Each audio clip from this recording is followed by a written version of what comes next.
ہمارے شہر کا ایک شخص جب فوت ہوا تو اسے غسل دینے والے عالم نے دیکھا کہ اس کا دائنا کندھا ایسے تھا جیسے کسی نورانی شکل والے بزرگ کا چہرہ۔ قبر میں اتارتے وقت بھی عالم صاحب نے محسوس کیا کہ اس کے دائنے کندھے میں سے روشنی پھوٹ رہی تھی۔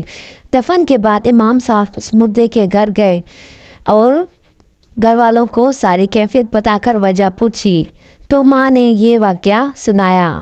میرا بیٹا جب کالج سے فارغ ہوا تو جلدی اسے ایک اچھی جگہ نوکری مل گئی اور ہمیں اس کی شادی کی فکر ستانے لگی۔ اچھی نوکری ہونے کی بدولت اس کے لیے اچھا رشتہ ملنا کوئی مشکل نہیں تھی۔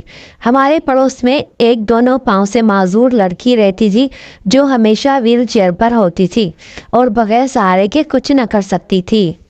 میرے بیٹے نے کہا امی مجھے اسی لڑکی سے شادی کرنی ہے۔ میں نے اور بہنوں نے بہت سمجھایا لیکن وہ نہ مانا کیونکہ اس کے بقول خوبصورت لڑکیوں کو رشتے ہر جگہ سے مل جاتے ہیں لیکن معذور لڑکی سے کوئی شادی نہیں کرے گا۔ تو ہم نے اس کی ضد کی وجہ سے اس معذور لڑکی سے اس کی شادی کر دی۔